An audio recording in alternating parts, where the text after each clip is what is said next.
अस्सलामुअलैकुम, welcome to my channel Fatima rose cooking. उम्मीद करते हैं कि आप लोग सब खैरियत से होंगे, इंशाल्लाह खैर से होंगे।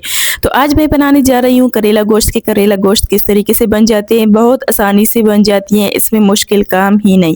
तो जिस तरीके से मैंने बनाई है ना, बिल्कुल उसी तरीके से एक एक स्टेप सिखाऊंगी। तो माशाल्लाह से ज़रा चेक करें कितनी टेस्टी बनी है। अगर ये वाली करेला गोश्त आप लोग एक बार पकाओगे ना, यकीन करें सारी चिकन कढ़ाई भी छोड़ोगे, इस तरफ आओगे। तो चलिए स्टार्ट करते हैं। इसके लिए मैंने आधा कप कुकिंग ऑयल लिया है। तो कुकिंग ऑयल जो है ना, इसको मैंने गरम किया है। अब इसमें ऐड करते हैं करेले। करेले जो है ना, इससे मैंने पहले कड़वी वाली पानी निकाल लिया है। हाफ टी स्पून इसमें नमक ऐड किया, तकरीबन 5 मिनट तक छोड़ा। तो इसके बाद जो है ना, मैंने वो वाली पानी निकाल लिया। तो आप देख सकते हैं, इसको पहले फ्राई करना है तब तक के लिए, ताकि इसका कलर थोड़ा सा चेंज हो जाए। तो देख सकते हैं, अब थोड़ा सा मिक्स करती हूँ ताकि ये जल ना जाए।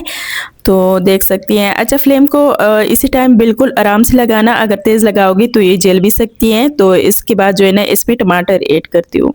टमाटर मैंने कितनी लिए हैं, तकरीबन 2 टमाटर मैंने लिए हैं और 2 प्याज मैंने ऐड किए। अब तो देख सकते हैं, बिल्कुल दोनों एक ही शेप में मैंने काटी हैं। तो अब थोड़ा सा मिक्स करती हूँ अच्छी तरीके से, ताकि हमारे टमाटर प्याज जो है ना, अपना पानी छोड़ दे। तो देख सकते हैं, कवर लगाती हूँ तकरीबन 10 से 15 मिनट तक, सॉरी 5 मिनट तक। तो देख सकते हैं कि इसका क्या सीन है। तो माशाल्लाह से ज़रा चेक करें, हमारे टमाटर भी गल चुकी हैं और प्याज जो है ना, बिल्कुल नरम हो चुकी है। तो इसी तरह हमें ये पकाना है। तो अब जो है ना, इसमें चिकन ऐड करती हूँ। तो देख सकते हैं, चिकन को तब तक के लिए फ्राई करना है इसमें, ताकि ये थोड़ा सा सॉफ्ट हो जाए। अब जो है ना, इसमें लहसुन ऐड करती हूँ। लहसुन जो है तकरीबन 1 टीस्पून। 2 आलू मैंने चॉप करके रखे थे, वो मैंने ऐड किए। इस तरीके से आलू जो है ना, मैंने छोटे टुकड़ों में काटा है। तो अब जो है ना, इसमें कश्मीरी लाल मिर्च ऐड किया, हाफ टी स्पून इसमें ऐड करती हूँ हल्दी। तो देख सकते हैं, बस इसमें ज़्यादा चीज़ें ऐड नहीं होती। हाफ टी स्पून इसमें जाएगी नमक। अगर इसमें ज़्यादा चीज़ें ऐड करोगे ना, तो ये देसी टाइप नहीं बन जाती और मसालों वाला सालन इससे बन जाती है। तो देख सकते हैं, थोड़ा सा मिक्स करती हूँ ताकि ये जल ना जाए। ये इतनी मज़े की बन जाती है, इतनी मज़े की कि आप लोग भी हैरान हो जाओगे। अच्छा, वीडियो को फुल वॉच करना पड़ेगा ताकि कोई भी पार्ट आपसे मिस ना हो। तो देख सकते हैं, इस तरीके से मैं इसको पका रही हूँ। बिल्कुल आसानी से बन जाती है, इसमें ज़्यादा टाइम भी नहीं लगता, आधे घंटे का टाइम है। तो फिर से कवर लगाती हूँ। अगर आप लोग ऐसे कवर लगा के आप लोग पकाओगे ना, यकीन करें इतनी जल्दी। तो देख सकते हैं,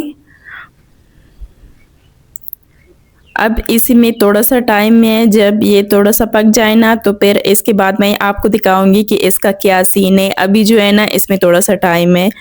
तो थोड़ा सा इसमें हरी प्याज जो है ना, इसकी पत्ती ऐड करती हूँ इस तरीके से, ताकि इसकी खूबसूरती हो और इसके साथ जायका भी बहुत मज़े का आती है।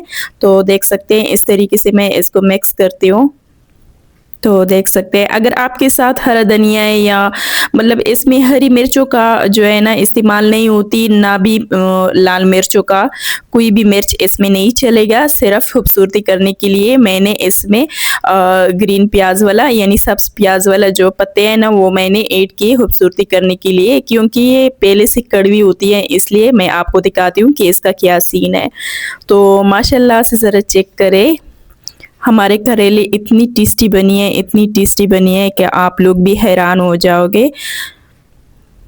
तो माशाल्लाह से ज़रा चेक करें, मैं आपको दिखाती हूँ। तो इसी तरह जो है ना, हमने करेले बनाने थे, करेला गोश्त जो है ना, जब इसी तरह आप लोग एक बार बनाओगे ना, यकीन करें ये भी बार बार बनाओगे।